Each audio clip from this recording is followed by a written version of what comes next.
Price Lord. இந்த நாளில் கூட ஏசப்பா உங்களுக்கு கொடுத்திருக்க வார்த்தை என்னன்னா, 1 தெசலோனிக்கேயர் 5ஆம் அதிகாரம் வசனம் 16, 17. எப்பொழுதும் சந்தோஷமாயிருங்கள், இடைவிடாமல் ஜெபம் பண்ணுங்கள். ஆமென். இந்த கனமான வார்த்தை கொடுத்த ஏசப்பாக்கு நன்றி செலுத்தலாம். இந்த நாளில் கூட கர்த்தர் உங்களை 2 காரியத்தை செய்ய சொல்றாங்க. என்னன்னா, எப்பொழுதும் நீங்க சந்தோஷமா இருக்கணும், இடைவிடாமல் ஜெபம் பண்ணணும்னு சொல்லி ஏசப்பா கற்றுக் கொடுக்குறாங்க. இன்னைக்கு நீங்க அநேக காரியத்தை குறித்து கவலையோட காணப்படுறீங்க.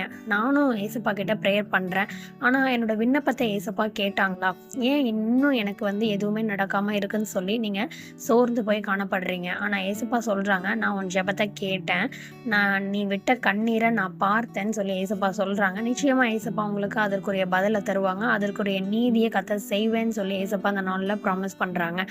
நீங்க அவருக்குள்ள சந்தோஷமா இருக்கணும்.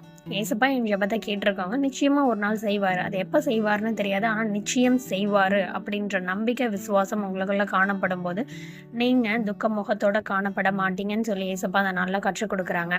நீங்க வரும் காரியங்களை குறித்து யோசிச்சு அதை பத்தியே திங்க் பண்ணிட்டு இருக்கனால என்ன ஆகுதுன்னா, உங்களுக்கு பயம் வருது. அடுத்து நம்ம என்ன ஆக போறோம், என்ன செய்ய போறோம்னு தெரியலையே அப்படின்னு சொல்லிட்டு நீங்க பயத்தோட காணப்படுறீங்க. ஆனா நீங்க ஏசப்பா கிட்ட ஒரு விண்ணப்பம் செய்தீங்க, அதை நீங்க வேணா மறந்துருக்கலாம், ஆனா கர்த்தர் நிச்சயமா மறக்க மாட்டாங்க. இன்னைக்கு நீங்க துக்க முகத்தோட இருக்கிறதுனால ஜெபம் பண்ண மாட்டேங்கிறீங்க. எவ்வளவோ வாட்டி நான் ப்ரேயர் பண்ணிட்டேன், எதுவும் நடக்கல, எதுக்கு ப்ரேயர் பண்ணிட்டு அப்படின்ற நிலைமைக்கு தள்ளப்படுறீங்க. அதுதான் பிசாசு எதிர்பார்க்குறான். எந்த அளவுக்கு டிலே ஆகுதோ அந்த அளவுக்கு உங்களுக்கு பிளெஸிங்ஸ் பெருசா இருக்கு. அதை நீங்க நம்புங்க, விசுவாசிங்க. நிச்சயமா கர்த்தர் அதன்படியே உங்களுக்கு செய்வாங்க.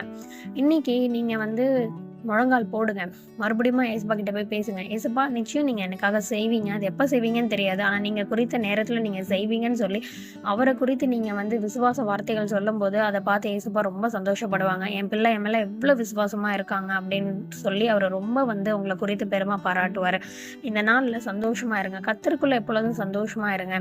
ஏசப்பா நீங்க சந்தோஷமா இருக்கணும்னு சொல்லி தான் இந்த உலகத்துக்கு வந்தாங்க, மரித்தாங்க, 3ஆம் நாள் எழும்புனாங்க. நீங்க துக்க முகத்தோட இருக்கிறதுக்காக ஏசப்பா வரல. அவருக்குள்ள எப்பொழுதும் சந்தோஷமா இருங்க. டெய்லி ஏசப்பா கிட்ட ப்ரே பண்ணுங்க. ப்ரேயர் பண்ணாலே எல்லாமே நம்மளுடைய காரியங்கள் எல்லாமே சகலமும் நன்மைக்கு எதுவா முடியும். தீங்கு இருந்தா கூட ஏசப்பா அதை நன்மையா முடிய செய்வாங்க. ஜெபிக்கிறத மட்டும் விட்டுடாதீங்க, சோர்ந்து போகாதீங்கன்னு சொல்லி ஏசப்பா அந்த நாளில் உங்களை பலப்படுத்துறதுக்கு இந்த வார்த்தையை கொடுத்துருக்காங்க. இந்த வார்த்தையை கொடுத்த ஏசப்பாவுக்கு நன்றி செலுத்தலாம். ஏசப்பா இந்த வார்த்தைக்காக நன்றி. இந்த வார்த்தையில நீங்க சொல்லியிருக்கிறபடி ஏசப்பா நீங்க உங்க பிள்ளைகளை சந்தோஷமா இருக்க சொல்லியிருக்கீங்க, ஜெபம் பண்ண சொல்லியிருக்கீங்க. அதன்படி அவங்க செய்கிறதுக்கு அவங்க வாழ்க்கையை அவங்க இந்த நாளில் உங்க சமூகத்தில் ஒப்பு கொடுத்துருக்காங்க. அதை நீங்க பார்த்து ஆசீர்வதித்திட்டீங்க. அதுக்காக உங்க துதிக்கிறேன், ஸ்தோத்திரிக்கிறேன். அவங்களுக்கு ஏற்றதை நீங்க ஏற்ற வேலையில தாங்க. மீட்பர் இயேசுவின் மூலம் ஜெபிக்கிறேன் நல்ல பிதாவே, ஆமென். நாளைக்கு இன்னொரு பைபிள் வேர்ஸோட உங்க எல்லாரையும் மீட் பண்றேன். God bless you all. Please like, share, subscribe and comment. God bless you.